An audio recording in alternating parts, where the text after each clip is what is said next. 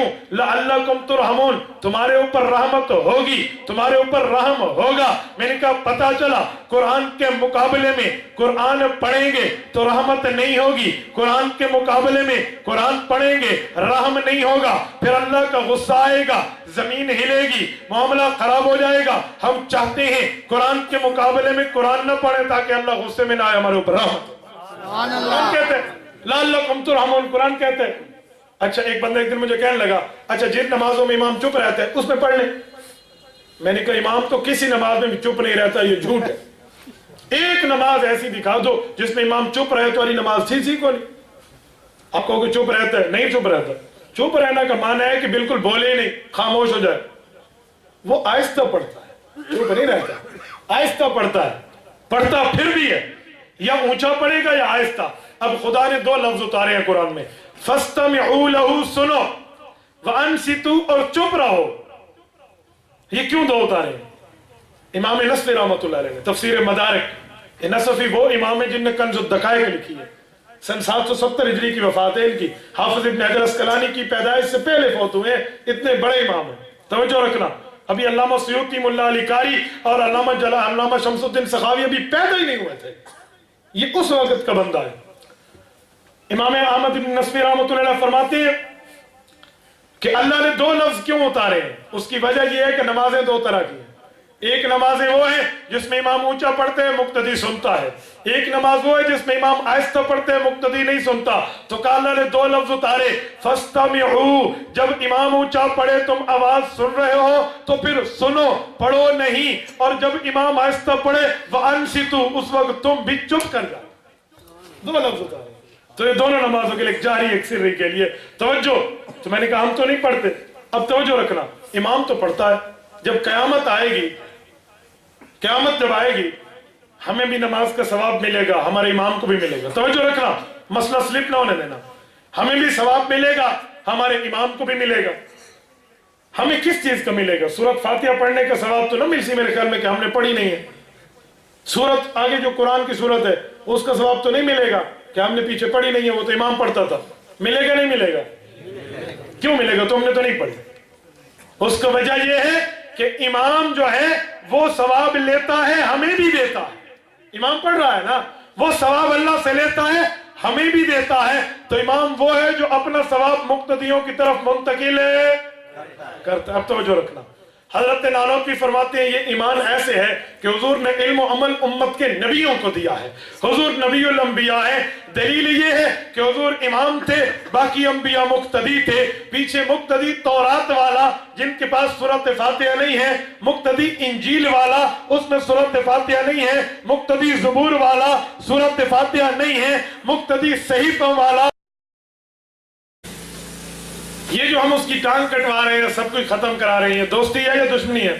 دوستی ہے. حضور علیہ السلام نے انہیں تبلیغ کی, انہیں سمجھایا کہ تم جنت والے بن جاؤ, جہنم کے کام کو چھوڑ دو, لیکن یہ نہیں مانے. آخر نبی علیہ السلام کے سامنے لڑنے کے لیے آئے تو حضور علیہ السلام نے بھی تلوار اٹھائی تاکہ یہ بندے مزید گناہ کر کے زیادہ عذاب حاصل نہ کریں, چلو چھوڑا کریں. یہ بھی دوستی ہے, یہ بھی رحمت ہے. اور کسی آدمی کو نبی علیہ السلام نے کسی موقع پہ تکلیف دی ہے تو اس کے لیے کہ وَكَانَ كَفَارَةً لَهُ فِي الْآخِرَةِ, کہ آخرت کے اندر اس کا عذاب تھوڑا کم ہو جائے گا.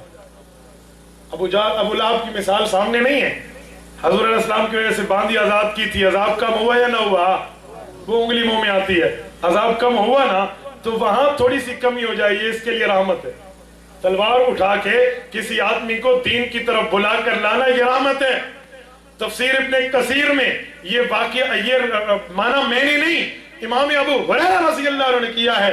کنتم خیر امت اخرجت للناس تأمرون بالمعروف وتنہون عن المنکر وتؤمنون باللہ. اس آیت کے تحت حضرت ابو ہریرہ فرماتے ہیں, امام ابن کثیر نے تفسیر ابن کثیر میں لکھا ہے اللہ پاک نے امت محمدیہ کو بہتر امت کہا ہے, امت محمدیہ کو اچھی امت کہا ہے, بہترین امت کہا ہے. کا بہترین کمانا یہ ہے نحن خیر الناس للناس فیما نسوقهم بالاخلاق الى الاسلام. حضرت ابو ہریرہ کہتے ہیں لوگوں یہ آیت خیر امت محمدیہ کو بناتی ہے کہ ہم جنگ میں جا کے جہاد میں جا کے کافروں کو پاؤں میں زنجیر ہتھکڑی اور بیڑی ڈال کر لے کر آتے ہیں تاکہ مسلمانوں کے ہاں کچھ دن قید رہیں، مسلمانوں کا اخلاق دیکھیں، مسلمانوں کی عبادت دیکھیں، رب کے سامنے جھکنا دیکھیں، دیانت و امانت و صداقت دیکھیں، پھر ان کے دل میں اسلام آئے. یہ مسلمانوں نانو خیر الناس للناس، یہ خیر کا معاملے سے بیڑی پہنا کر لا رہے ہیں. تو ہر طرح کی رحمت ہوتی ہے، رحمت اپنے معاملے میں ہے. ٹھیک ہے، خالد ابن ولید کے سامنے بھی تو حضور نے تلوار اٹھائی ہے نا، اور یہ خالد مسلمان ہوا ہے یا نہیں ہوا؟ حضرت عمر ابن عاص کے سامنے بھی اٹھائی ہے، مسلمان ہوا ہے یا نہیں ہوا؟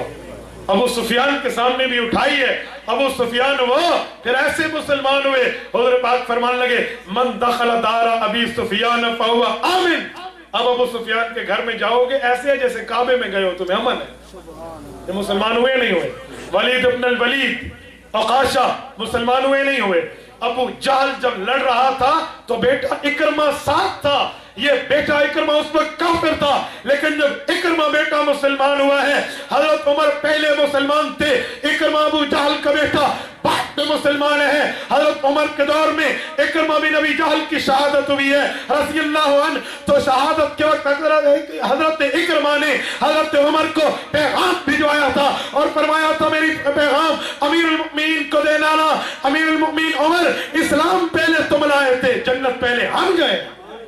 یہ بھی اس کے سامنے بھی تو تلوار اٹھی تھی، یہ بھی تو تلوار تھی، پھر آئے ہیں نا اس طرف. یہ تو کئی معاملے ایسے، کتنی مثالیں آپ اٹھائیے. غزوات النبی کی کتابیں، رسول اللہ صلی اللہ علیہ وسلم کی 27 جنگوں میں جتنے کافر اور مسلمان یہ قتل ہوئے ہیں، جتنے کافر اور مسلمان یہ قتل ہوئے، ان کو ملا کے کل تعداد 784 سے آگے نہیں جاتی. آپ اٹھائیے غزوات النبی، میرے پاس پورے پروف ہیں، 784 85 86 کے لگ بھگ ہے. 1000 بھی مردے نہیں بنتے، دونوں طرف سے ملا. یہ پیغمبر کی زندگی ہے. اور 600 700 بندہ، ہٹلر کو ظالم نہیں کہتے جس نے پوری آدھی دنیا کو اس پہ قتل کرا کے رکھ دیا ہے. آج ہمارے سارے اس کے غلام بنے ہوئے، لاکھوں بندے مر رہے ہیں. خود افغانستان کی جنگ دیکھ لو، 15 لاکھ کی قربانی لگی ہے. پیغمبر نے 11 لاکھ مربع میل پہ اسلام کا پرچم لہرایا ہے. سلطنت مدینہ جب قائم ہوئی ہے، حضور کے وفات تک 700 سے 86 بندے یہ قریب قتل ہوئے ہیں، مسلمان کافر ملا کے. اندازہ لگو. تو یہ رحمت ہے. آپ اس کو رحمت کو زحمت سمجھتے ہو، ایسا معاملہ نہیں ہے. مزید کوئی پرچی ہے تو لاؤ. میں تو بیٹھا کوئی ان سوال تھا ہے، کوئی سوال ہے؟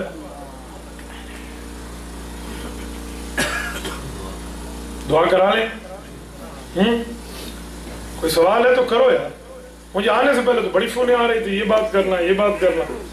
پھر ساتھی کا سوال ہے تو وہ کرے، میں نے دعا کرا لینی ہے. مجھے آنے سے پہلے فونیں آئی ہیں کہ آپ یہ مسئلہ بتانا، یہ مسئلہ. میں نے کہا وہاں پرچی دینا. میں تو اپنے مسئلے ذہن میں رکھ کے آؤں گا، تیرے مسئلے ذہن میں رکھ کے آؤں. ایک بندے نے مجھے آنے سے پہلے فون پہ پوچھا مولانا آپ یہاں آئیں گے؟ میں نے کہا جی ہاں. کہتے ہیں ایک بندہ کہتا ہے کہ تبلیغ میں جانا ضروری نہیں ہے. میں نے کہا بھائی جس آدمی نے اصلاح کروانی ہے وہ گناہگار ہے، اس کو جانا تو بہت ضروری ہے. کون کہتا ہے جانا ضروری نہیں ہے؟ اس طرح کے کچھ سوال کیے ہیں. تو میں نے کہا بھائی مجھ سے وہاں پوچھ لینا تو میں آپ کو جواب دے دوں گا. لکائی بیٹھا مجھے. اسلام کے بعد عرض ہے کہ چند سوالات. کنتم خیر امت اخرجت للناس صرف صحابہ کے لیے تھی یا قیامت کے لیے؟ تو میں جواب دے چکا ہوں، قیامت تک واسطے. ٹھیک ہے. اور دوسرا، ایمان سیکھنا فرض ہے یا واجب ہے یا سنت ہے نفل ہے؟ ایمان سیکھنا فرض ہے، اور ایمان ہے لا الہ الا اللہ محمد رسول اللہ اشہد ان لا الہ الا اللہ آمنت باللہ، یہ ایمان ہے. اس کے بعد بندہ مزید جو سیکھتا ہے وہ ایمان سے نہیں سیکھتا. یاد رکھو یہ بات غلط ہے کہ آپ کہتے ہو ہم ایمان سیکھتے ہیں. جو بندہ ایمان سیکھنے جا رہا ہے تو اس کا معنی ہے ابھی اس کا ایمان مکمل نہیں ہے، بلکہ کافر ہے. یہ مومن ہے، اپنے ایمان کے مطابق صحیح عمل سیکھنے جا رہا ہے. یہ لفظ بولا کرو تو اس کے لیے جانا ضروری ہے. جو آدمی گناہگار ہے اور اسے دین کا پتہ نہیں ہے، ایسے آدمی کو اتنا علم حاصل کرنا فرض ہے کہ 24 گھنٹے کی زندگی صحیح حلال حرام کے مطابق گزار سکے. ایسے آدمی کو جانا چاہیے. اور ہر مسلمان کو اپنے گھر والوں کی اصلاح کرنی چاہیے. کیوں نہیں کرنی چاہیے؟ یہ کیسے سوال ہے؟ تبلیغ میں 4 ماہ وغیرہ بالکل لگانے چاہیے. جس آدمی نے اسلام میں آگے چلنے لگانے چاہیے، لیکن ان کام کی دعوت علماء کو نہیں دینی چاہیے. یاد رکھنا مجھے نہیں پتا کس کو نشانہ بنایا جا رہا ہے. عالم کو دعوت نہیں دینی چاہیے. یہ بات اب کھلے طور پہ ذہن میں رکھنا. مولانا الیاس صاحب رحمۃ اللہ علیہ کے ملفوظات میں ہے علماء کو دعوت نہیں دینی. جماعت والے علماء کو کبھی بھی دعوت نہیں دیتے. یاد رکھیں اگر کسی عالم کو دعوت دی اور ان کا اختلاف ہے تو وہ اپنی جگہ ہو, لیکن یہ بات ذہن میں رکھیں کہ دعوت علماء کے لیے نہیں. ایک جماعت والا ساتھی ایک دن میرے پاس جمع ہوا, مجھے آ کے کہنے لگا مولانا آپ سال کے لیے چلیے. میں نے کہا آپ کی دعوت تو بہت اچھی ہے لیکن آپ تبلیغ اصول سے کرتے ہیں یا بے اصولیوں سے؟ کہتے ہیں اصول سے. میں نے کہا تیری جماعت کا اصول ہے کہ علماء کو دعوت نہیں دینی, تو اصول توڑی بیٹھا, مجھے کیوں دعوت دے رہے؟ اب چپ ہو گئے. میں نے کہا اس لیے علماء کو دعوت نہیں دینی چاہیے. دوسری بات ہے کہ میں بھی تو دین کا کام کر رہا ہوں. عالم مدرسے میں بیٹھ کے دین کا کام کر رہا ہے, شیخ الحدیث بخاری پڑھا کے دین کا کام کر رہا ہے. جماعت میں عوام کو ضرور لے جاؤ, علماء سرپرستی کریں بہت اچھا ہے, لیکن عالم کو زور زبر سے پکڑ کے مت لے جاؤ. وہ خود جائے بہت اچھا ہے, جیسے سال لگاتے ہیں لگانا چاہیے, ہم مخالفت نہیں کرتے, لیکن تمہیں علماء کو دعوت نہیں دینی چاہیے. یاد رکھنا میں عالم کے نہ جانے پہ دلیل رکھتا ہوں, عوام کے جانے پہ دلیل رکھتا ہوں. عالم کے نہ جانے پہ اور عوام کے جانے پہ. آپ کہیں گے کیسے؟ مجھے یہ بتاؤ. ایک بندہ ایک دن مجھے کہنے لگا پوری دنیا میں دین پہنچانا ہماری ذمہ داری ہے. میں نے کہا غلط ہے, علماء کی ذمہ. میں نے کہا نہیں. کہتے کیوں؟ میں نے کہا ہم عالمی نبی کے امتی ہیں, حضور پوری دنیا میں گئے ہیں, حضور گئے ہیں پوری دنیا میں. کہتے ہیں نہیں. میں نے کہا پھر پیغمبر کا طریقہ کیا ہے؟ کہتے پیغمبر کا طریقہ ایک جگہ بیٹھ کے افراد تیار کرو جو پوری دنیا میں جائیں. میں نے کہا پھر عالم وارث ہے, اس کا طریقہ ہے مدرسے میں بیٹھ کے افراد تیار کرے پوری دنیا میں. میں عالم کے بیٹھنے پہ عوام کے جانے پہ دلیل رکھتا ہوں, تو عوام کو ضرور جانا چاہیے. جماعت میں وقت لگائیں. یہ جماعت اچھی بات ہے, تبلیغ جماعت بھی ہماری ہے, حق والے مجاہدین بھی ہمارے ہیں, صحابہ کا کام کرنے والے بھی ہمارے ہیں, ختم نبوت والے بھی ہمارے ہیں, سیاست والے بھی ہمارے ہیں. پر افسوس یہ ہے کہ یہ سارے کہتے ہیں تم ہمارے نہیں ہو. میں سب کو کہتا ہوں تمہیں سارے ہوئے, قسم ہے خدا کی میں اتحاد کی اسٹیج پہ بیٹھ کے تمام دیوبندیوں کی کھلے لفظوں میں تائید کرتا ہوں, لیکن یہی مجھے کہتے ہیں آپ کام ٹھیک نہیں کر رہے. میں حیران ہوں. مجھ سے آج فون پہ جس دوست نے بات کی نا, میں نے اسے کہا, میں نے کہا یار ایک بات کیوں؟ کہتے جی آپ تبلیغ کی حمایت کریں گے. میں نے کہا میں تبلیغ کا حامی ہوں, جو تبلیغ کا حامی نہیں ہے مجھے تو اس پہ شک ہے. ہم تو تبلیغ کے حامی ہیں. مولانا الیاس صاحب دیوبند کے عالم تھے, انہوں نے تبلیغی جماعت شروع کی تھی, لیکن میں نے کہا مجھے تم سے گلہ ہے, تم کہتے ہو امتی بن کے چلو, دیوبندی بن کے نہ چلو. میں نے کہا یہ بات چھوڑ دو, مجھے تم سے گلہ ہے. مذہبی اور مسل کی معاملہ اپنا سینہ اٹھا کے کہو ہمارا مذہب ہے, ہمارا مسلک ہے, یہ بات نہیں ہے. اسی لیے علماء کی سرپرستی میں جماعت میں جانا ضروری ہے. ٹھیک ہے. فیس بک استعمال کرنا کیسے ہے؟ فیس بک چھری ہے, انسان پہ استعمال کرو برا ہے, جانور پہ استعمال کرو جائز ہے. فیس بک دینی کام کے لیے استعمال کرو جائز ہے, بے دینی کے لیے استعمال کرو غلط ہے. اس کی مثال چھری جیسی ہے. تقلید قرآن سے ثابت ہے, بالکل ثابت ہے. سورت نمبر 4 سورت نساء آیت نمبر 59, یا ایھا الذین آمنوا اطیعوا اللہ و اطیعوا الرسول و اولی الامر منکم.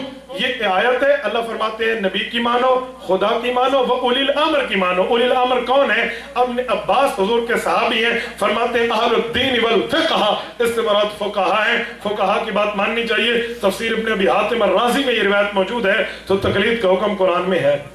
لا إله إلا الله لا